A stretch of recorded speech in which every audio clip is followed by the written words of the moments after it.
Então, boa tarde, muito obrigado pela vossa presença, muito obrigado à Fundação por me convidar para lançar aqui meia dúzia de pistas para conversa.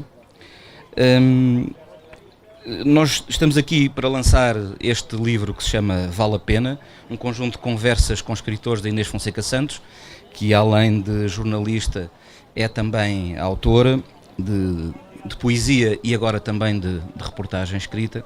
Não sei se é a primeira vez, é a primeira reportagem escrita publicada em livro. Há aquele retrato das produções fictícias australianas que é mais ou menos o mesmo registro, apesar de ser uma realidade diferente.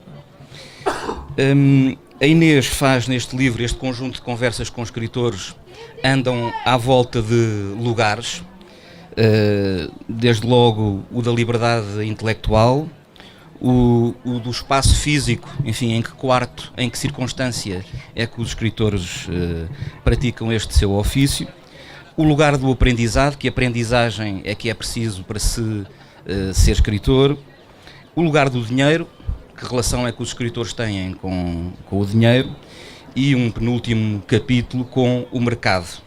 Enfim, um pouco na sequência do dinheiro, mas bastante mais do que o dinheiro, como também, de algum modo, nós tentaremos aqui hoje, esta tarde, conversar. Estava anunciado o António Mega Ferreira, que por motivos de força maior não vai poder estar presente. Chamámos não tanto para o substituir, mas para se acrescentar à conversa o Paulo José Miranda, que é escritor, e o Mário de Carvalho, que também é escritor. Creio que não é preciso perder muito tempo com a apresentação destes autores, e interessa é partirmos exatamente já para a conversa. Eu começava por uma pergunta que lançava aos três, começando pela Inês. O que é um escritor hoje? Eu, antes de te responder, quero só fazer aquela parte que compete sempre aos autores nas apresentações dos livros, que são os agradecimentos. E queria agradecer à Fundação Francisco Manuel dos Santos o convite para escrever este livro, nomeadamente ao António Araújo, que é o diretor das publicações e que acompanhou e que me fez várias sugestões a determinada altura. Portanto, houve uma troca de impressões, o que é sempre gratificante para um autor, poder trocar as impressões com o seu editor. Queria também agradecer a todos os escritores que se disponibilizaram para conversar comigo. Eu, aliás, na nota prévia a este livro, agradeço aos que falaram comigo, mas agradeço também aos que me deram respostas vagas e àqueles que não me responderam. E a razão é muito simples, é que eu tenho uma dupla função e às vezes é um bocadinho difícil gerir o meu lado de autora e o meu lado de jornalista, porque como autora não me apetece muitas vezes responder aos jornalistas, e como jornalista ando sempre atrás dos autores. E por isso fico aqui um bocadinho perdida, mas também esta dualidade também me ensina a respeitar os autores que não têm paciência para estar sempre a responder aos jornalistas. Por isso eu também agradeço aos autores que não conversaram comigo, porque não só legitimam essa minha falta de paciência que por vezes me ataca, mas também porque muito do que se escreve neste livro tem a ver com a ideia de que nós leitores esperamos, e nós jornalistas esperamos sempre demasiado um escritor que na realidade, como aqui também se refere, muitas vezes tem uma quádrupla, uma tripla, uma quádrupla existência, e por isso por vezes precisa de um espaço de silêncio e precisa de se furtar às perguntas dos jornalistas. E eles revelaram-me, de facto, as pessoas que não puderam responder, revelaram-me de facto que um escritor é muito mais do que aquilo que está nos seus livros. Agradeço em particular, estão aqui 11 escritores, hoje connosco está o Mário de Carvalho e o Paulo José Miranda. Agradeço-lhes por estarem aqui connosco, por se disponibilizarem para virem conversar um bocadinho sobre este livro. João Paulo Coutrinho também aparece aqui citado e tens sido parceiro de muitas aventuras. Obrigada por estares aqui. E também queria fazer uma referência à capa, que é um desenho do João Fazenda, que muitas vezes também me salva. Ilustrou já um livro meu de poesia e cedeu-me este desenho que esteve exposto na Galeria Abismo, que é a galeria de João Paulo Coutrinho e a editora de João Paulo Coutrinho, e então eu, quando às tantas eu e a Susana Norton andávamos à procura de uma capa para o livro, eu lembrei-me deste desenho do João Paulo, com o qual vou convivendo, ou fui convivendo durante o período em que esteve exposto na Abismo, e o João cedeu, quando lhe pedi, cedeu imediatamente para a capa, e portanto o livro ficou com este bonito desenho do Fazenda, que é também um amigo e um parceiro nestas aventuras literárias. O que é hoje um escritor, perguntaste tu? Este livro tem muitas... Os capítulos partem de perguntas e acabam com perguntas, porque na verdade não há respostas simples, nem objetivas, nem unívocas, quando o assunto é a literatura.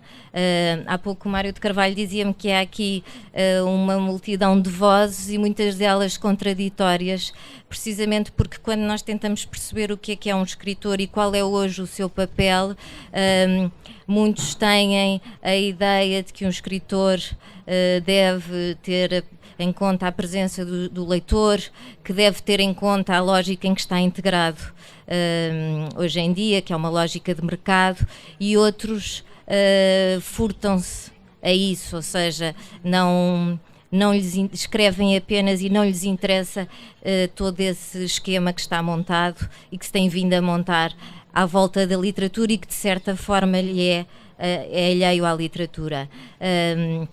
Por isso eu acho que vou usar, eu estou sempre a fazer citações, devo ter aprendido com o Manuel António Pina, e eu lembro-me de uma vez o Eduardo Lourenço ter dito que um escritor é alguém que é fiel, ou se calhar foi o Jorge Luís Borges, mas então não ouvi-li, que um escritor é alguém que é fiel à sua própria imaginação, e acho que isso se mantém hoje, como se manteve em todos os tempos, sendo que hoje, depois, de facto, temos que estar...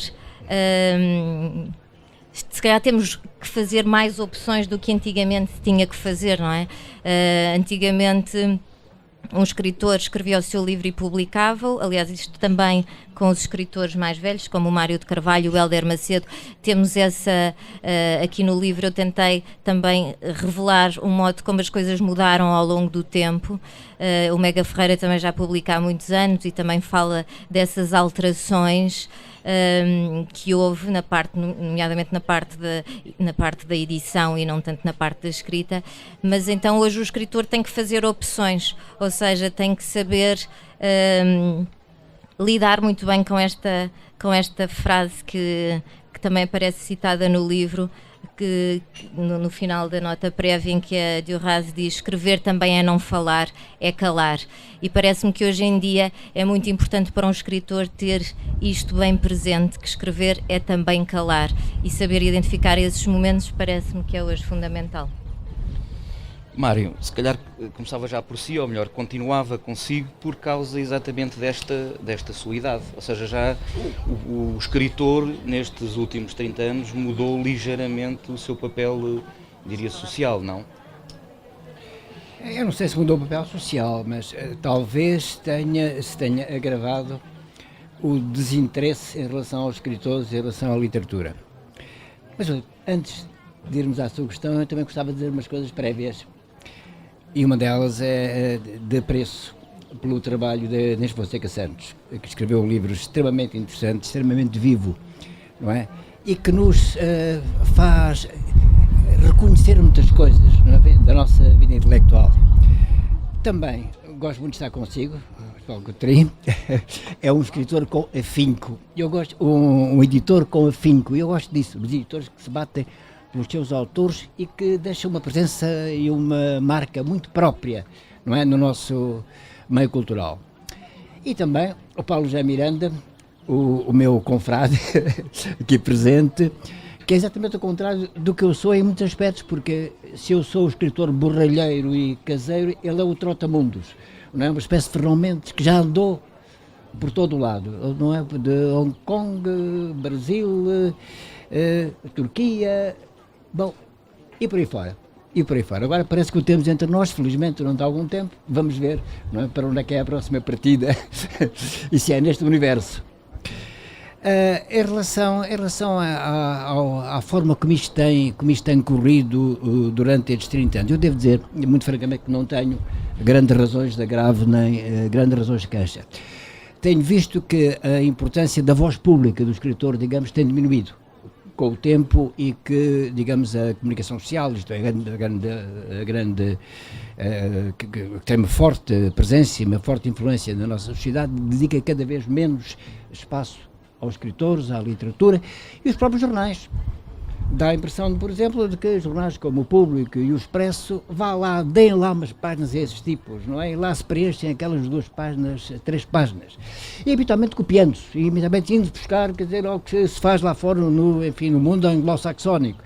A literatura portuguesa não interessa muito, não é? E até houve críticos literários que entraram no meio literário português sem terem a ideia de quem fosse o Carlos Oliveira ou o Manuel Fonseca, não é? E, enfim, a nossa tradição literária contemporânea. E já agora, queria dizer também, queria responder também à pergunta que fez a Inês. Eu acho que, de uma maneira muito simples, que o escritor é toda aquela pessoa que escreve, que escreve e publica narrativa, ensaio e poesia.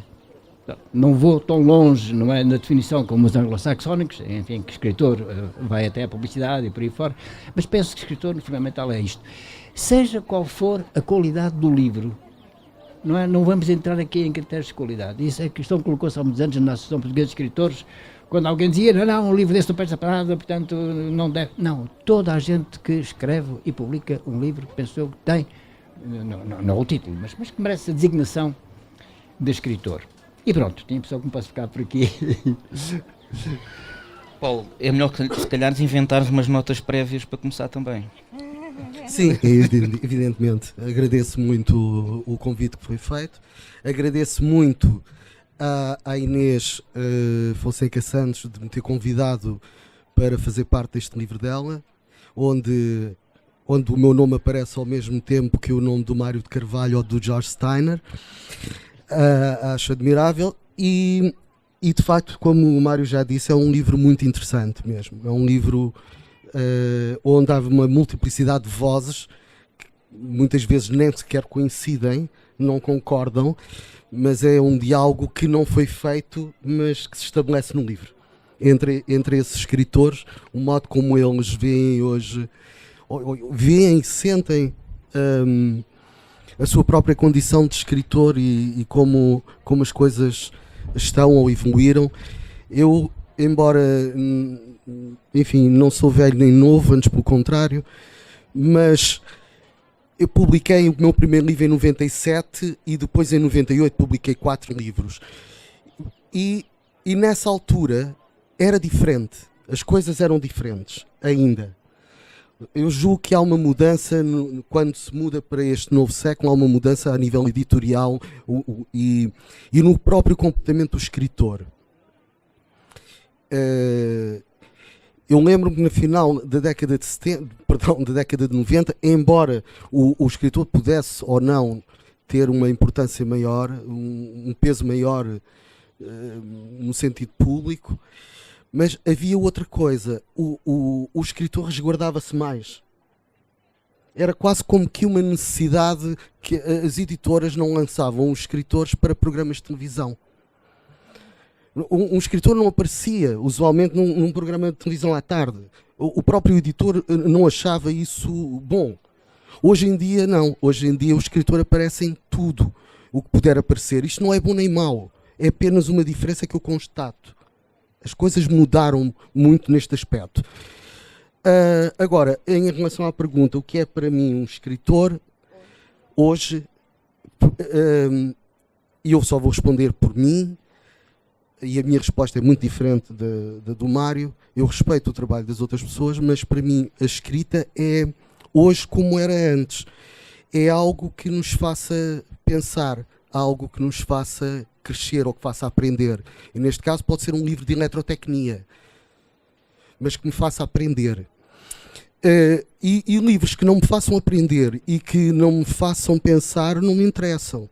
A mim não me interessa. Agora têm todo o direito de ser publicados e pelos vistos, têm um maior público do que os livros de eletrotecnia ou os livros de filosofia.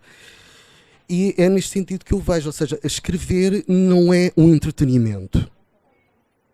Esta é uma coisa que eu separo diferente. É algo que deve ser feito para, antes de mais, me fazer a mim mesmo, que escrevo, pensar, fazer a mim mesmo tentar descobrir coisas e depois tentar ajudar os outros a fazerem o mesmo. E os livros que eu procuro para ler são estes. E neste sentido é aqui que eu encontro o sentido do que é um escritor hoje, que é o mesmo que era no tempo de Eça de Queiroz. Podemos continuar às tantas falando por aí. Tu também achas, aliás é uma ideia que perpassa um pouco todo o livro, tu também achas que o leitor está em vias de extinção? Eu lembro-me, não sei se para aí há uns 2 anos, no Le Monde havia uma caricatura exatamente na rentrée, setembro, outubro, um casal a olhar para pilhas e pilhas de livros na livraria, e um dizia para o outro: já percebi porque é que há cada vez menos gente a ler, é porque estão todos a escrever. E também te parece que o leitor está em vias de extinção? Não sei, sinceramente não sei se está ou não em vias de extinção, mas há uma frase neste livro do Mega Ferreira, do António Mega Ferreira, que curiosamente é a mesma que eu uso já há um tempo, em que ele fala de leitura criativa. E hoje há muitos cursos de escrita criativa e há poucos de leitura criativa, que era aquilo que era feito antigamente nas escolas. No fundo, nós estudávamos e quando o professor era bom, nós tínhamos aulas de leitura criativa. E depois continuávamos na faculdade. E hoje parece que isso está a perder-se. Este ler de um modo criativo, ler à procura, não de repetir aquilo que já nos disseram que devemos encontrar num livro, como o Eça de Queiroz é uma crítica aos costumes e à burguesia e tal, tudo isso. Não, encontrar o nosso Eça de Queiroz quando o lemos. E neste sentido é que eu acho que se calhar estamos a perder este olhar crítico sobre os livros que aprendíamos nas escolas. Eu aprendi a ler na escola, não só a ler, a juntar as letras, mas a ler um texto de modo crítico por causa dos bons professores que eu tive. E aí talvez estejamos a perder leitores, não sei. Mário, sei que é um tema seu também este, não é? Nas últimas entrevistas, nas últimas conversas, tem falado bastante deste... Não tanto do desaparecimento do leitor, mas agora pensei sobretudo na questão da escola, do papel da escola no trabalho sobre a literatura. Sim, há bocado falávamos na degradação que há da imagem do escritor e da voz do escritor e da presença pública do escritor. Eu penso que também a forma como os escritores e os autores são apresentados no ensino pode ter contribuído fortemente para uma diminuição da capacidade crítica dos leitores. Isto é, para a redução daquela resposta que o autor espera do leitor. O livro faz pelo menos sempre 2. O leitor é também o autor do livro. Cada um de nós lê, por hipótese, o Dom Quixote, que já foi feito há vários séculos, mas lê-o de maneira completamente diferente. E também de maneira completamente diferente dos contemporâneos do Cervantes. Cada um de nós faz o seu livro. Pouco monta, às vezes, o autor vir dizer: a minha intenção era esta, ou era aquela, ou eu queria este efeito, ou aquele. O que importa é aquilo que está no texto e a forma como o texto é apreendido. E se ele for apreendido de forma crítica, criativa, isso é que valoriza o texto, valoriza o autor e estabelece esta relação que é fundamental entre autor e leitor. Quando se sonegarem os autores portugueses, os autores da nossa tradição clássica até do ensino, quando a literatura portuguesa se considera que a literatura não é essencial para o ensino do português aos jovens, isto além de ser puro charlatanismo, é puro charlatanismo, diminui de facto os aspectos críticos da recepção, a capacidade de apreciação. notem, nós podemos não compreender tudo o que está num texto de Fernão Lopes, cujo princípio eu conheço. A rainha estava em sua câmara, não é? Depois sei o que é que se passa a partir daí, vai um página pela cidade a dizer mata o mestre. E toda a população se convulsiona. É mentira, era mentira. Mas toda a população se convulsiona e tal, e se agita, etc. Estas páginas ficaram marcadas. Eu não percebia grande parte das palavras que lá estavam. E assim como nós entramos, nos defrontamos com os Lusíadas, há muitas palavras que nos escapam ali. E quando lemos Aquilino Ribeiro, quando o Aquilino Ribeiro enumera, tem uma página inteira com pássaros, eu não percebo, não sei que pássaros são aqueles. Sei lá de pássaros, sei lá de plantas, sei lá de árvores, sei lá de muitas coisas, sei lá de sei lá, alvenaria, não é? Também. Mas sei que aquele autor sabe, não é? E que eu posso ter confiança nele, e que aquela prosa é sólida, e ali eu reconheço uma prosa sólida. Mas isto para dizer também que não é necessário que os miúdos, que os jovens que tomam contato com a língua portuguesa e que aprendem a língua portuguesa e também que tomam contato com a literatura portuguesa, tenham que perceber tudo, e as palavras todas. O que importa é que daí a uns anos, não é, depois desse contacto e dessa confrontação, venham a ser os tais bons leitores, não é? Que provavelmente se recordam que tiveram grandes maçadas quando abordaram, foi maçador abordar o Camões, pois foi, até mesmo a lírica, não se percebia nada daquilo, e as cantigas de amigo, mas que chatice que era aquela coisa. Mas tudo isto ficou a fervilhar, tudo isto ficou a borbulhar, tudo isto ficou a formar a massa crítica que dará aquele que é a nossa razão de existência, que é o leitor. Eu não escrevo para a gaveta, eu não escrevo para mim, não é? Eu escrevo para alguém que faça do livro alguma coisa, não é? E podíamos continuar largamente a falar sobre isso, mas eu penso que esta relação, de facto, eu escrevi num livro, escrevi A Valsa Dança-se a Dois, não é? E de facto o livro faz sentido, o texto contém alguém de cada lado, um de um lado e outro do outro, cada qual a fazer o seu livro, cada qual o escritor a escrever o seu livro, não é? E o autor, com isso, a escrever o seu livro. A minha Lisboa não é seguramente a Lisboa do Eça de Queiroz, não é? Não é seguramente. É a que eu faço com aquilo que o Eça Queiroz forneceu. Muito bem. Inês, há por aqui uma série de fantasmas neste livro, e o Paulo até já trouxe um aqui para a conversa, que é a televisão. Sim. Como tu, num certo sentido, também trabalhas para o inimigo, diz-nos lá se a televisão, que lugar é que a televisão tem neste castigar da figura do escritor fechado na Torre de Marfim, sem contacto. E a seguir vou ser despedida. Os meus serviços vão ser dispensados. Não, fizemos o 25 de Abril para que isso não acontecesse. Pois, está bem. Ora bem, eu acho que a televisão não é propriamente um inimigo. Lá está, se permitir, se não infantilizar o espectador, não é?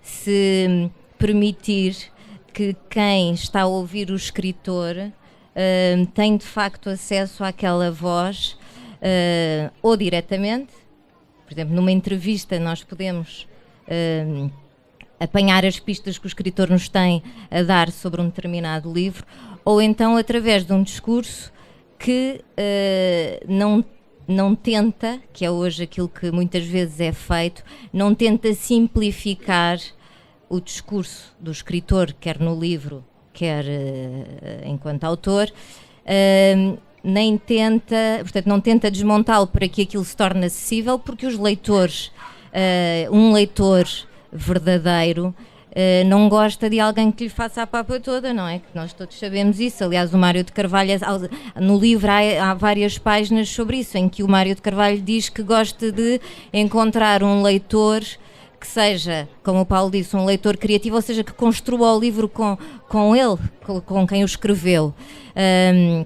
E por isso a televisão pode ter esse papel, pode dar pistas a quem está lá em casa a ver, que é também uma expressão que o Mário de Carvalho detesta, não é? Aqueles que estão lá em casa a ver, desse ponto de vista de que há uma tentativa de simplificação do discurso, mas a verdade é que nós podemos dar pistas e podemos até, no momento em que há centenas e centenas e centenas de livros à nossa disposição, nós podemos, vendo um programa de divulgação cultural, ter acesso, e isto passa-se para a literatura, como se passa para o cinema, como se passa para a música e para muitas outras disciplinas artísticas, em que nós de repente damos conta de que aquele livro existe, porque de outra forma, como andamos sempre muito acelerados nas nossas vidas e porque chegamos à FNAC ou à Bertrand, ou seja, onde for, e os livros são considerados velhos ao fim de 15 dias e, portanto, saem dos escaparates e temos que andar especificamente à procura deles. A Patrícia Portela, aliás, fala disso, diz que muitas vezes nós não conseguimos encontrar o livro que queremos ler porque não temos capacidade já nem tempo para fazer esse trabalho de detetive, não é? E só os leitores que estão muito atentos e que têm muita disponibilidade é que conseguem encontrar isso. Portanto, a televisão pode fazer de facto serviço público e é um meio privilegiado para o fazer. E eu já trabalhei em vários programas de televisão que foram experiências muito gratificantes, precisamente porque contrariaram o discurso que é mais comum. Por exemplo, diz que não deves falar de poesia na televisão porque a poesia não é lida, mas eu tive a experiência, por exemplo, num programa recente que tive agora na RTP3, que se chamava Os Livros, e tive a mesma experiência no Câmara Clara, que foi a de encontrar alguém que, olha, fui ler este livro de poesia porque tu o recomendaste, e eu não fazia sequer ideia de que eu gostava de poesia e agora não consigo parar de ler poesia. Portanto, aquela pessoa, no fundo, porque ligou o eletrodoméstico, de repente percebeu que havia, se calhar, qualquer coisa que lhe interessava, e isso, enquanto divulgador e enquanto jornalista, é aquilo que é o mais gratificante, é perceber que nós, mesmo não simplificando o discurso, mesmo não cedendo aos best-sellers e a essa lógica de mercado que está aqui também, que é aqui também abordada no livro, podemos chegar a alguém que de repente descobre um livro, um autor que o inquieta, que o interpela e com o qual aprende ou com quem aprende, e que isso foi feito através do inimigo, não é? Através da televisão. Quando isso acontece, o nosso papel está cumprido, o papel do jornalista, o papel de quem divulgou aquele livro, até porque muitas vezes, lá está, isso é o principal objetivo, sempre foi o principal objetivo dos programas e das pessoas, dos jornalistas com quem eu tenho tido o privilégio de trabalhar, que é o de não achar que o telespectador e o leitor são burros e que preferem ver uma coisa para passar o tempo, portanto preferem o entretenimento à arte. E a verdade é que, apesar de haver muita gente que prefere o entretenimento à arte, as pessoas que preferem a arte ao entretenimento também têm direito a ter os seus espaços na televisão, a serem servidos por essa coisa que nós chamamos o tal serviço público e que existe em Portugal. Paulo, a televisão é apenas um dos aspectos do que poderíamos chamar aqui, à falta de melhor, a vida literária. Ou seja, a participação em festivais, os prémios literários, enfim, a crítica, que se calhar não há. Como é que tu lês a vida literária atual? Tu que foste o primeiro prémio José Saramago. Eu julgo que hoje não temos propriamente crítica literária nos jornais, não é? O que acontece esporadicamente é uma outra recensão, uma coisa muito vaga e curiosamente, ou não, nunca acerca de autores que publicam pela primeira vez.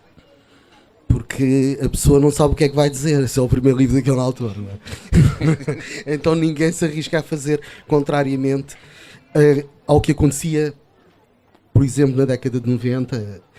Acho que nesse aspecto, como o Mário há pouco já dizia, o Expresso, o Público, tem ali umas paginazinhas que, pronto, olha, vamos pôr aí qualquer coisa para não dizer que não fazemos. Eu lembro-me, quem é que não se lembra aqui do Mil Folhas, não é? Que era um jornal que vinha dentro do jornal só sobre arte, literatura, pensamento. Já parece que foi noutro planeta. Portanto, em relação, voltando à televisão, a Inês falou da televisão que ela faz, que é uma exceção. Ela faz programas sobre livros. Mas isso não é televisão. A televisão é precisamente aquilo que tu dizias, numa estrutura condicional, se não infantilizar o espectador, lembra-me, uma arma, se não for disparada, não mata ninguém. Pois, a questão é que nós hoje, quando ligamos uma televisão, eu não tenho televisão, não vejo televisão, mas quando se liga, eu só vejo ou futebol ou falarem de futebol. Isto é... Eu acho que houve um tempo em que havia mais novelas. Hoje a novela é falar sobre futebol. Também, mas publicidade, eu acho que hoje quase ninguém vê publicidade, porque faz zapping, está a publicidade, passa para outro canal, ver outro. Eu acho que eles agora começaram a fazer, por causa do zapping, a fazer com que todos parem os programas ao mesmo tempo para ter que se ver publicidade, porque senão ninguém vê publicidade, porque vai-se para outros programas. E então, isto é que é o mundo da televisão, não é os programas que a Inês faz. A Inês faz programas que são de utilidade pública. Como ela disse muito bem, lembrar que saiu este livro, que saiu aquele livro, que entretanto um escritor importante editou um outro novo livro, ou deu uma entrevista, ou que está em Portugal, sendo ele estrangeiro. É uma coisa diferente. E isso, quer dizer, é raro. Portanto, em relação à divulgação da literatura, especificamente falo da literatura, estamos pela hora da morte. Sim, mas eu queria que fosses para além da televisão, ou seja, o resto... Sim, os jornais também, eu comecei pelos jornais, não há crítica, não há... E os prémios literários, e no fundo aquele conjunto de convenções eu acho que compõem a vida os literária. prémios são importantes, porque nem que seja por um breve momento, dá visibilidade àquele livro. Por um breve momento. Além de, também pode trazer uma ajuda económica ao escritor, embora ele não precise, não é? Porque já ganha, eles são pagos a peso de ouro. Mas sempre dá uma ajuda. Portanto, eu acho os prémios importantes. Agora, como é que eles processam, quais os critérios para a escolha dos júris, etc. Eu não sei, não me meto nisso, porque realmente não sei. Mas acho os prémios importantes. Os festivais literários, não sei, tenho algumas dúvidas. Acho, por um lado, parece-me importante, porque pode levar os escritores às pessoas. Por outro lado, pode também ajudar mais à poeira do que propriamente a fazê-la assentar, não é? Porque a pessoa ir a uma festa literária onde se encontra com o autor, ouve o autor falar, pode dar a sensação de que já fez o seu papel, já leu. Não sei. Por um lado, eu julgo que há um sentido nas festas literárias, e depois teríamos que analisar uma por uma, que elas não são todas iguais. Por exemplo, eu acho a de Macau uma coisa absolutamente extraordinária, porque há 3 línguas ali em confronto e a serem traduzidas simultaneamente, a língua chinesa, a língua inglesa e a portuguesa. E há um encontro de escritores dessas línguas e acho isso... Talvez outros estejam mais de um lado do folclore do que propriamente da literatura.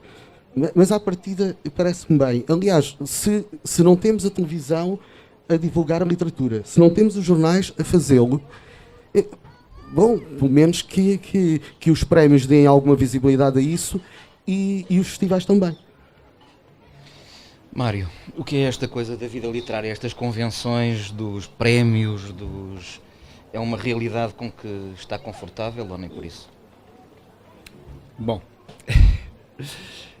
eu acho que já fui. Eu sou muito mau a fazer contas e se me perguntar quantos livros é que eu tenho, eu sou capaz de não saber de cor. E se me perguntar quantos prémios é que já passaram por mim, eu também, se calhar, não sei dizer. Mas houve uma altura em que alguém disse que eu era o escritor mais premiado deste país. Não é agora, com certeza, mas foi aqui há uns anos e tal. E, portanto, tem sido gratificante receber esses prémios, até por aqueles aspectos em que o Paulo falou, que são importantes, enfim, fala-se nos livros, as pessoas são motivadas a ter alguma curiosidade por aquele livro.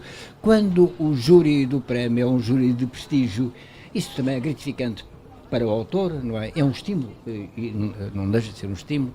Portanto, e é importante que continue a haver prémios literários, que as câmaras continuem a ter os seus prémios e que se fale, pelo menos nessa base, se fale da literatura e dos autores, que mais não seja tem esse efeito. Portanto, para o escritor, um efeito de estímulo.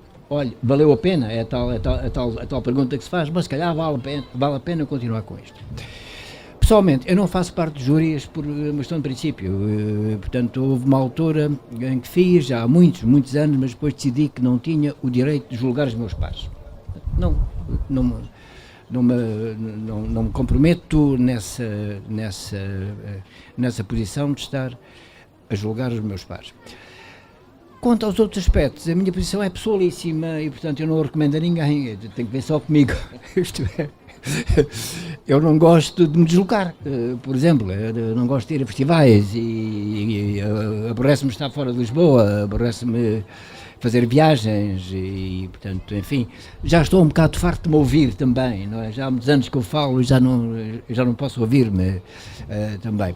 Portanto, normalmente eu evito ir a essas coisas, a não ser naquelas situações que calculo em que não se pode dizer que não. A pessoa, enfim, lá vai.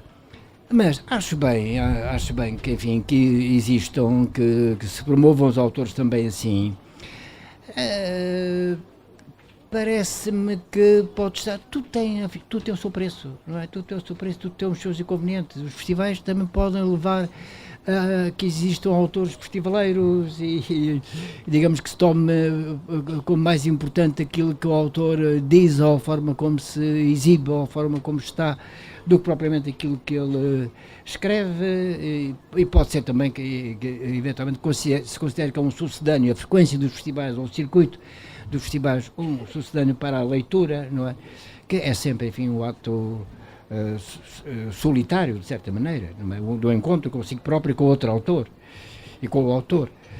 De maneira que, enfim, não tenho dúvidas sobre esta matéria, que são um bocadinho acentuadas pela minha forma pessoal de estar nisto. Eu não iria a Macau, um festival, é evidente. Por mais apreço que tenha, e por compreender muito bem aquilo que o Paulo diz, enfim, e aceitei muito bem este plano, mas agora, no que a Macau, não é propriamente da minha... do meu feitio. É quase um dia de viagem. Sim, sim.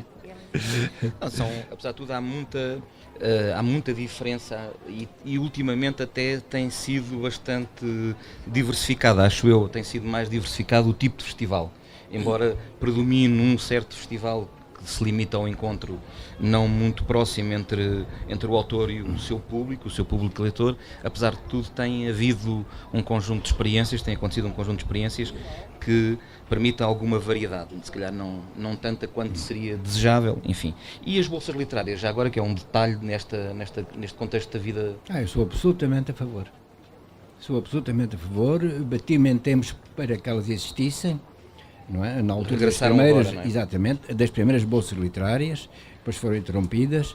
Acho muito bem que se retome e que nenhum autor possa dizer que não escreveu por falta de condições. Não escreveu porque não tinha condições económicas, porque não tinha disponibilidade para isso. Portanto, que se crie essa disponibilidade. E tenho a impressão que tem dado bons resultados, não é? O facto de haver bolsas e certo tipo de considerações, enfim, neoliberais e tal, que por aí apareceram, não é? Já cansa a manho, não é? Cada qual amanha-se e tal. Penso que já começam a estar obsoletas, não é? E que nós estamos a voltar já a um outro tempo muito mais razoável na forma de encarar estas coisas. Eu estou absolutamente a favor das bolsas literárias. Também quero dizer uma coisa que é a seguinte: desapareceram as tertúlias, praticamente, desapareceram os encontros de escritores. E até a forma de convivência que implicava muitas vezes a leitura em comum, a ida ao cinema em comum, a discussão, a cervejaria, no final e tal, tudo isso desapareceu um pouco. De forma que praticamente os escritores em Portugal não se encontram. Eu só conheço os meus confrades habitualmente de idas ao estrangeiro. Quando vamos a essas coisas, enfim, a festivais e coisas assim, enfim, lá nos encontramos, lá falamos dos editores, lá falamos de dinheiros, esse tipo de coisas, algo de literatura também, trocamos impressões, ficamos a conhecer. Bom, os festivais também podem ser, se calhar, uma forma de os autores se encontrarem e se conhecerem e não estarem tão isolados como nós agora estamos uns dos outros. Paulo, bolsas. Eu só queria acrescentar um pouco agora ao que o Mário disse, é que agora, pelo menos, há um espaço onde as coisas estão a mudar, onde já está a haver de novo tertúlia. E é à volta da editora Abismo. Mas é verdade, ou seja, vários autores que eu conheci, mas é verdade, vários autores que eu conheci ali, nós conversamos, por exemplo, e que publicam noutras editoras, e eu fui levado à literatura deles, não os conhecia. E à volta disso encontramos, que é algo que realmente tinha desaparecido, mas acho que pode aparecer e está a aparecer neste momento. Vou só dar esse... Bolsas de criação literária. Pronto, já, o pagamento depois fazes à parte. Combinado. Bolsas de criação literária, és pró ou contra? Completamente a favor. Aliás, eu fui um dos que recebi a bolsa na primeira vez, e para terminar a trilogia, que tinha começado com Um Prego no Coração, depois com Natureza Morta, e por fim, esse que eu recebi a bolsa que foi o Vício, que é um diário fictício sobre Antero de Quental, os últimos 3 meses de vida dele, quando ele regressa à Ponta Delgada. E foi ótimo, isso ajudou-me imenso, e eu diria mais até que mudou a minha vida, porque eu pude realmente, e depois aconteceram várias coisas, porque enquanto estou a escrever, recebo o prémio José Saramago, com o segundo livro, portanto deu-me uma certa liberdade. Ficaste rico. Fiquei rico, investi, tenho hoje vários hotéis, e sem isso não teria sido possível a minha independência financeira, não é? Mas agora, só para retribuir a graça, o Paulo faz semanalmente no jornal Hoje de Macau um exercício de crítica literária à antiga. Não sei se será exatamente crítica literária, mas também sim, crítica literária, no sentido em que faz uma leitura, se calhar não obedecendo àquilo que é a regra convencional do que é a crítica, mas faz leituras sobretudo sobre jovens poetas. Começou com Safo, mas foi por engano. Ela era nova. E semanalmente faz isso, mas eu queria que, a partir dessa tua experiência, começássemos aqui uma espécie de retrato sobre a situação agora do ponto de vista do conteúdo. Como está a poesia em Portugal hoje? Olha, eu recentemente estive em Luanda. Luanda é uma coisa um pouco triste para nós, porque nós chegamos, neste momento, a capital de um país não tem uma livraria sequer, neste momento. Isto é terrível, não é? E quem organizou estes encontros literários foi a Embaixada do Brasil. E eu estive lá e fui falar precisamente sobre a poesia hoje em Portugal. E eu estive 15 anos fora de Portugal, regressei há 2 anos, e não segui muito o que se passava aqui. Então eu pude apreciar melhor, ou seja, estou mais disponível para entender, para ver as diferenças, do que alguém que viveu aqui continuamente. Algo que 2 coisas saltaram-me imediatamente à atenção, prestaram-me atenção, que eu fiquei estupefacto. Estupefacto porque parecia contrariar tudo. A primeira, que parecia contrariar tudo, que é, há hoje muito mais editoras de poesia do que havia. E isto é real. Há inúmeras. Agora, são pequenas editoras, fazem edições pequenas, mas há muito mais editoras de poesia hoje. E a maioria da poesia que é publicada, e da poesia boa que é publicada, é feita por mulheres, por jovens mulheres. Isto também é algo que na década de 90 não era assim. Sinceramente. Hoje, quando eu falei lá em 11, 12 poetas, agora não vou lembrar dos nomes todos, de certeza, mas uma está aqui. Estão aqui 3, 4, estou a olhar, estão aqui 4 dessas poetas. A Rita Taborda Duarte, a Inês Fonseca Santos, a Filipa Leal e a Raquel Cerejo. Ora, depois falei ainda da Joana Emílio Marques, falei da Catarina Santiago Costa, da Raquel Nobre Guerra, enfim, vários poetas, e que se voltarmos à década de 90, havia poucos nomes de mulheres a editar poesia com qualidade. Portanto, esta parece uma grande diferença. Portanto, acho que a poesia, outra coisa que eu acho extraordinária é, deixou de haver um policiamento. Ou seja, havia, nos finais da década de 90 e início deste século, alguém que escrevia continuamente nos jornais a dizer o que é que devia ser poesia. A poesia tem de ser isto. Quando alguém editava um livro que não era aquilo que essa pessoa achava que era poesia, levava porrada. E hoje não. As vozes são tão distintas. Há inúmeras vozes de poesia. A poesia diz-se de muitas maneiras. Não há uma poesia que deve ser poesia, é isto. Não, a poesia é o que quiserem. Como dizia o Paulo Leminski, um grande poeta brasileiro, a linguagem é o maior barato. O maior barato é a linguagem. E a poesia não precisa de se justificar pela sua existência. São as outras coisas todas que têm de justificar a sua existência.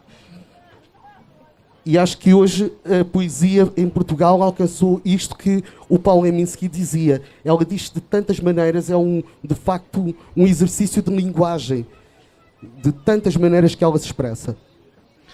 Inês, tu, para além de teres mergulhado na vida literária para fazer esta reportagem, tens acompanhado também, por causa dos programas que tens assinado, onde tens colaborado. Portanto, eu também te fazia a mesma pergunta, mas também queria que nos falasse um pouco dos critérios de escolhas dos autores que falaste, com quem falaste, com que entrevistaste para este livro. Agora devia-te responder como o Mário de Carvalho há pouco disse, não vou julgar os meus pares. Não, mas em relação, começando pelo fim, pelos critérios de seleção destes autores. Como eu digo na nota prévia ao livro, eu tentei falar com mais autores, mas alguns não estavam disponíveis, outros deram-me algumas respostas vagas e, portanto, eu depois, com tudo aquilo que tinha, compus o livro como se fosse um puzzle e uma espécie de conversas, de facto. Às vezes até os ponho a conversar uns com os outros, sem eles terem, de facto, conversado uns com os outros, mas o que me interessou foi, sobretudo, escolher autores que distinguissem o conceito de livro e de literatura. Ou seja, que, como há pouco nós todos já referimos, não é? Há uma coisa que é um livro e que pode ter lá dentro receitas, jogos, enfim, palavras impressas e que ou a mim não me interessam enquanto leitor, ou ao Paulo não interessam, ou interessam a outros, mas que para mim não são literatura. E essa distinção parece-me fundamental neste contexto, em que o que me interessava de facto eram os escritores cuja vida, ou que não deixam de escrever, apesar de, como se diz aqui também, por exemplo, o Mega Ferreira às tantas diz que se olharmos para o mercado literário, imagina, é uma enorme mansão e o lugar do escritor é na cave. Mas mesmo assim, apesar do escritor estar na cave, todos estes escritores com quem eu falei não deixam de escrever. Portanto, independentemente de ganharem 1 cêntimo com os livros que publicam ou de ganharem um prémio, não deixam de publicar, não deixam de escrever e depois de publicar. Portanto, interessaram-me esses escritores, foram esses escritores com quem eu fui falar. E que, lá está, publicam literatura, não publicam livros, porque as duas coisas hoje, é importante distinguir as duas coisas. E depois também me interessou que esta quantidade de escritores que aqui passam pelo livro tivessem experiências diferentes. Alguns que fossem de gerações diferentes, uns que fossem só poetas, outros que fossem só romancistas, outros que já tenham tido aventuras editoriais, quer sejam pequenas editoras, quer como por exemplo o caso outra vez do Mega, que chegou a trabalhar no Círculo de Leitores, outros que receberam prémios, que receberam bolsas e outros que nunca receberam um prémio nem nunca receberam uma bolsa. Portanto, pessoas que tenham experiências diferentes naquilo a que tu ainda há pouco chamavas a vida literária. Outros que não gostam de sair de Lisboa ou do Porto, como é o caso do Álvaro Magalhães, portanto evitam ir a festivais e evitam essa exposição, e outros como o Paulo, que andaram pelo mundo, não tanto em festivais, mas por outros motivos, mas que acabam depois às tantas por encontrar outras pessoas e entrar nas vidas literárias de outras realidades. E portanto foi no fundo olhar para a quantidade de autores que me interessa e ir enviando mails a todos, ver quem é que responde e ver depois que respostas é que me davam. Sendo que depois também usei um trunfo, não é? Porque uma pessoa, quando trabalha há uns anos nesta coisa da divulgação cultural, depois fica a conhecer muitos escritores, fica amiga também, às vezes acontece essa coisa boa de nos tornarmos amigos uns dos outros e, portanto, alguns quase que persegui para me responderem de facto e quase que chantageei alguns amigos para me responderem, como por exemplo aqui o Paulo, mas o Paulo não, o Paulo responde sempre. E há outros com que não me deu resultado, com quem não deu resultado. Mas apenas porque não li e-mails há 700 anos. Portanto, há de tudo. E qual era a outra pergunta? Que momento é que está a viver a literatura portuguesa atual? A literatura portuguesa está a viver um momento extraordinário, parece-me, como o Paulo dizia. O Paulo falou só de poesia, mas... Sim, mas também me parece que no campo da ficção e mesmo do pensamento que nós temos autores que merecem ser lidos e que deviam estar a ser lidos. E é muito gratificante também, enquanto jornalista, às vezes as editoras enviarem um livro e eu de repente descobri, por exemplo, descobri para aí há um ano e meio um autor que eu nunca tinha lido, que é o Alexandre Andrade, cuja obra está agora a ser reeditada pela Relógio d'Água e também está a publicar novas coisas na Relógio d'Água. O Alexandre publica desde os anos 90, é romancista e contista, e é um escritor belíssimo que eu não conhecia, precisamente porque ele tinha publicado nos anos 90 em pequenas editoras, e eu nos anos 90 estava na Faculdade de Direito a tentar sobreviver àquilo com a obra do Pessoa e do Mário de Sá Carneiro, basicamente que os modernistas foram os meus companheiros nessa altura e portanto não dava tanto, quer dizer, na poesia dava, mas na ficção eu sempre li mais poesia, não dava conta. E por isso essa possibilidade de nós hoje estarmos a ler de novo autores que ainda que são jovens, como por exemplo o caso do Paulo também, cuja obra está a ser reeditada, isso de facto só é possível pela forma como isto hoje está organizado, em que surgem novas editoras e há editoras que não são assim tão pequenas, a Relógio d'Água não é uma editora assim tão pequena, mas que aposta em autores que nos inquietam, que nos interpelam, que nos fazem pensar nos grandes temas da literatura, que os reescrevem e que nos dão outras visões do mundo. Lá está, como há pouco o Mário de Carvalho dizia, a Lisboa do Mário de Carvalho não é a Lisboa do Essa de Queiroz, e por exemplo o Alexandre Andrade tem o mais recente romance dele, passa-se em Paris, e a Paris do Alexandre Andrade não é a Paris do Mário de Sá Carneiro, mas é igualmente aliciante. E eu acho que isso só pode acontecer porque, por um lado, apesar de haver os grandes grupos, surgem editoras como a Abismo, inclusivamente, que vão resistindo e vão fazendo esse trabalho de não desistir dos autores e de quase acumular dívidas em nome da literatura. Há aquela piada que está aqui contada e que nós costumamos repetir, é como é que se enriquece. Não é a versão oficial, mas... Pronto, mas é como é que se enriquece a publicar livros. Como é que é? Como é que se pode fazer uma pequena fortuna com livros? Como é que se pode fazer uma pequena fortuna com livros? Começando com uma grande. Começando com uma grande. Mas nós às vezes dizemos isso com números, não é? Como é que se pode fazer 5 milhões de euros a publicar livros, começando com 10 milhões de euros? Portanto, é sempre a perder. E, no entanto, existem essas pequenas editoras de poesia, de ficção, de narrativa, seja do que for. Em relação aos mais novos, também por dever do ofício tenho lido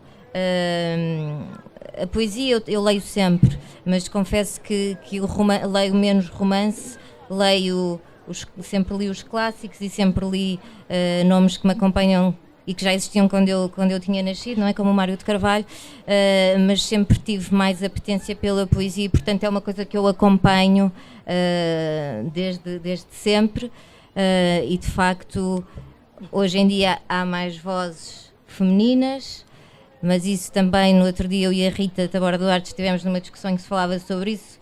É verdade que também hoje há mais igualdade, não é? Se calhar antigamente as mulheres estavam de facto num papel, tinham papéis diferentes e não tinham um acesso que têm hoje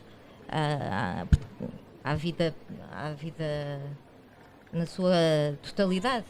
E, portanto, tudo isso muda e leva muitos anos a mudar, não é? Mesmo que haja liberdade e igualdade de oportunidades, a verdade é que isso é um processo longo que depois produz frutos tarde. E se calhar eu acho que isso também se deve a essa questão. Quanto à ficção, e era isso que eu estava a dizer, há muitos novos romancistas que estão a escrever de uma forma que a mim me parece não só revolucionar os conceitos tradicionais e aquilo que nós entendemos por romance, como estão também a amadurecer. E, por exemplo, eu li recentemente o mais recente livro do David Machado, e tem uma estrutura muito curiosa. Não é que estejamos a descobrir seja o que for de novo, não é? Porque isso já praticamente tudo foi inventado. Mas, por exemplo, o David Machado, o Afonso Cruz, a Patrícia Portela, o último romance do João Tordo também revela um João Tordo diferente daquele de há uns anos, para mim mais interessante. E acho que há uma maturidade nesta geração que tem agora 30 e muitos, 40 e poucos, que é notável, e fico feliz pela circulação e pelo facto deles, de facto, hoje em dia poderem ir a Macau e de repente verem os textos traduzidos para chinês, ou irem a Espanha e têm os seus textos traduzidos para castelhano, e acho que essa circulação é fundamental e é muito benéfica para a literatura portuguesa, e eu tenho assistido a isso, de facto, a essa circulação dos autores, que se justifica sobretudo quando as coisas são bem preparadas, como há pouco o Paulo dizia. Por exemplo, se nós vamos a um festival ou uma feira do livro, ou seja, onde for noutro país, se a obra for traduzida previamente, se a obra for trabalhada, por exemplo, se vamos a uma escola, ou se temos contactos com universidades, se as coisas estão preparadas e traduzidas e aquelas pessoas tiveram de facto tempo para ter acesso às obras dos escritores que se deslocam, acho que faz todo sentido. De outra forma, vai mais ao encontro da ideia de folclore que estavas a falar. Falar nisso, deixa-me referir um festival literário que é provavelmente o mais interessante festival literário que eu conheço, é sem dúvida, que é de Passo Fundo, no Rio Grande do Sul, no Brasil, que está ligado a uma universidade, a Universidade de Passo Fundo, e que durante um ano os alunos de literatura dos vários departamentos de literatura estudam os autores que vão lá nesse festival literário. Vários livros desses autores. E quando os autores lá estão, estabelece um diálogo entre os alunos e os autores, que é coisas absolutamente extraordinárias, não é? Porque há leitura crítica, muitas vezes os autores descobrem os seus livros ali. Há leituras de alunos tão extraordinárias acerca dos livros dos autores, que eles acabam por descobrir um livro que escreveram ali. E isto é extraordinário, parece. O que também acontece, ou acontecia antigamente com a crítica literária, não é? Que, por exemplo, tu consegues fazer, como há pouco o João dizia, no Hoje Macau, às vezes, ao ler textos críticos como os do Paulo, é possível que não só o autor do livro descubra um livro novo, como, por exemplo, se ele está a escrever sobre alguém que eu também leio, muitas vezes soma a leitura dele à minha leitura.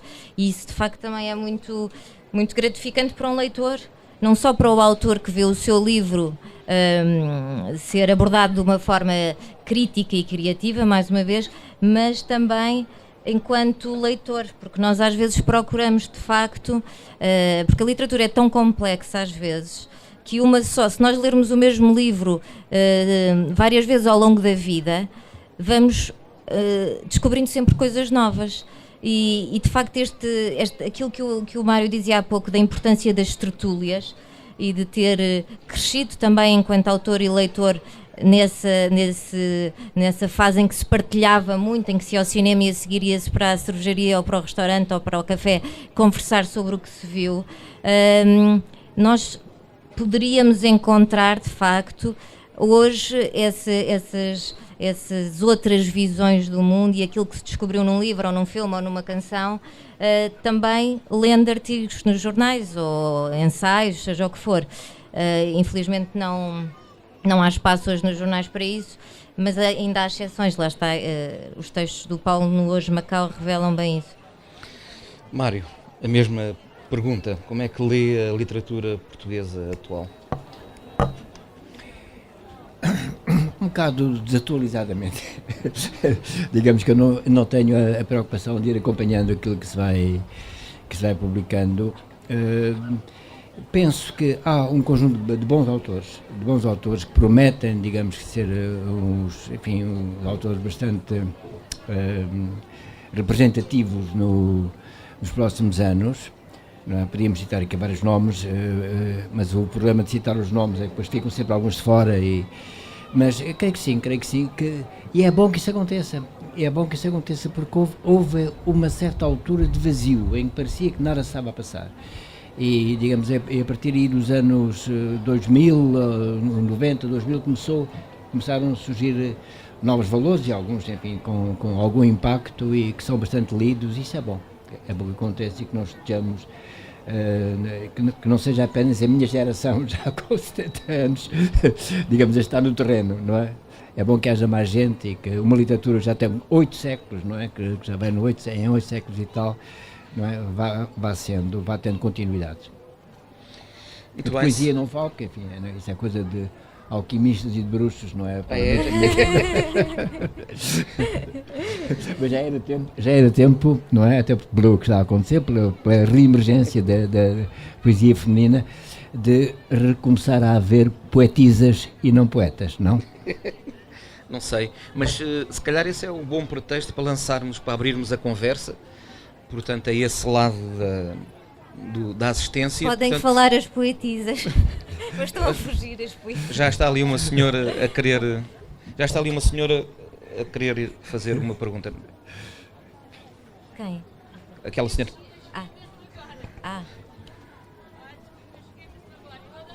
Poesia, mas sou completamente desconhecida. Ninguém sabe quem eu sou. Não, mas pareceu-me que queria fazer uma pergunta. Não queria. Foi arremedo de leitura. Porque realmente as poetisas estão completamente esquecidas. E só se fala no antigamente, no de agora pouco se fala.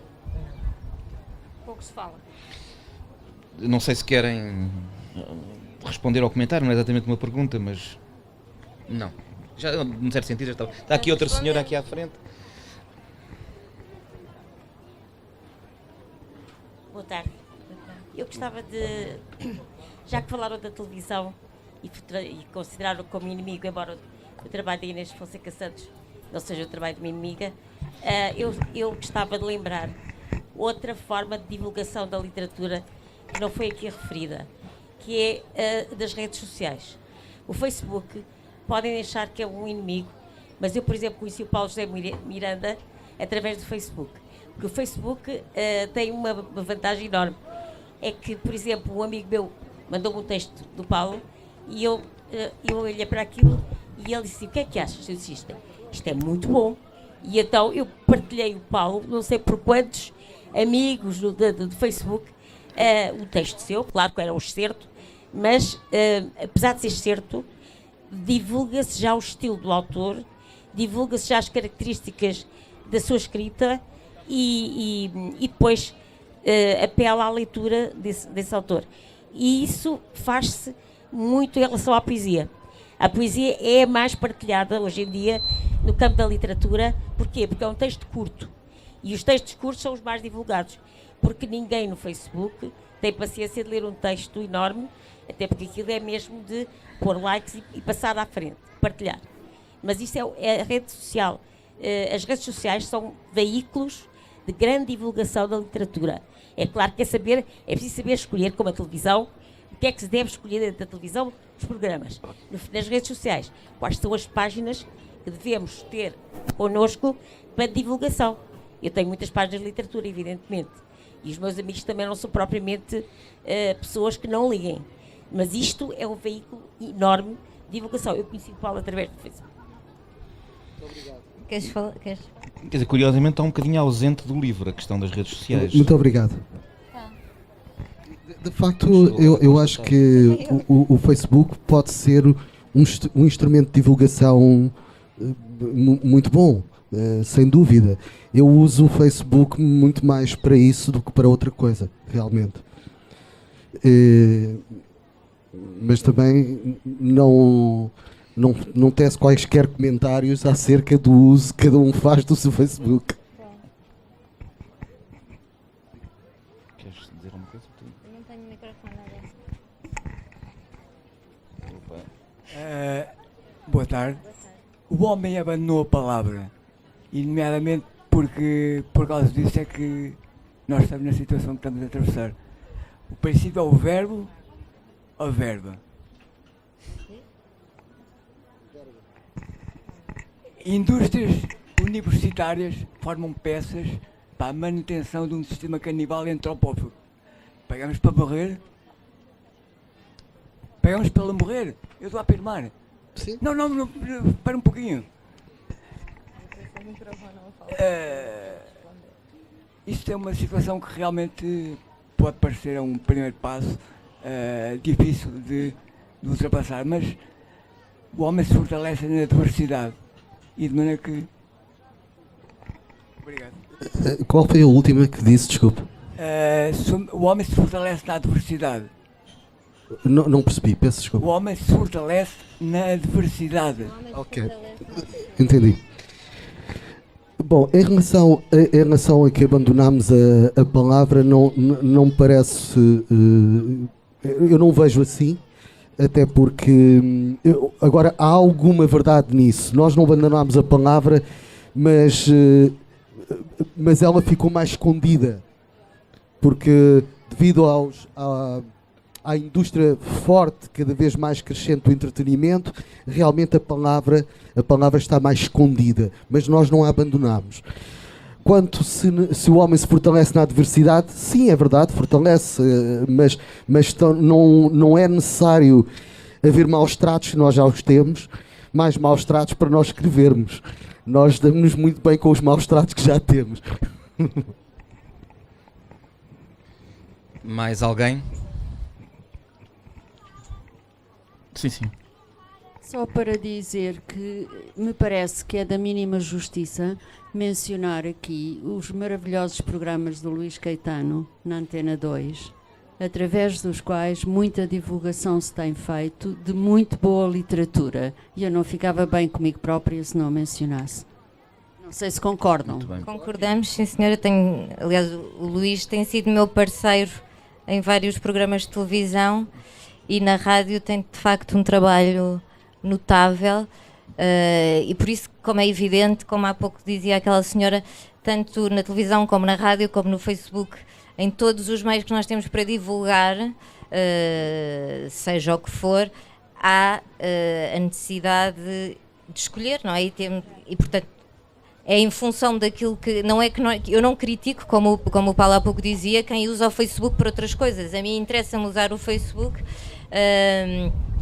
para procurar informação que muitas vezes é informação literária, para saber que os livros estão disponíveis e também para conhecer autores. E o mesmo se passa na rádio e na televisão. O importante é nós sabermos aquilo que...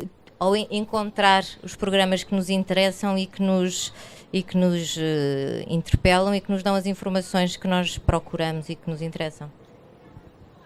Mas sim, obrigada por essa nota. Sim, nós não procurámos enumerar aqui todos os programas que, apesar de tudo, infelizmente vão sendo feitos até em rádios regionais. Há excelentes programas. Liga Almança, aliás, tem um programa excelente numa rádio. Na RUM, Livros com RUM. Na RTP2 há o Literatura Aqui, do Pedro Lamares e da Filipa Leal, que também está aqui. Há muitos programas, na verdade. Sim, no fundo, que são sempre de contracorrente, infelizmente, num certo mas sentido. É curioso, por acaso, que eu muitas vezes entrevisto autores estrangeiros que vêm a Portugal e ouço, nomeadamente os espanhóis e dos brasileiros, este programa é só dedicado a livros? E eu digo-lhes que sim, e eles ficam espantados e dizem que nos países deles não há nada disto. E depois eu tento-lhes explicar que de qualquer forma é sempre difícil que esses programas tenham uma vida longa e que é sempre uma batalha, e eles dizem não interessa, mas existe, lá não existe nada. E por exemplo, em Moçambique muitas vezes e em Angola muitas vezes vêm a RTP África e ouvem a rádio, não sei como é que se chama, RDP África também, ouvem para saberem o que é que se passa cá, e para depois pedirem livros, ou para quando algum dos amigos deles, dos escritores angolanos e que vivem em Moçambique, por exemplo o António Cabrita, ouvem isso para saber o que é que hão de pedir às pessoas quando elas vão lá, ou quando os de lá vêm cá e depois regressam. E isso é muito curioso vermos que, apesar de nós nos queixarmos e de acharmos que temos pouco, a minha experiência diz-me que nos outros países ainda há menos. Em muitos deles. Depende dos países, sim, mas... Sim.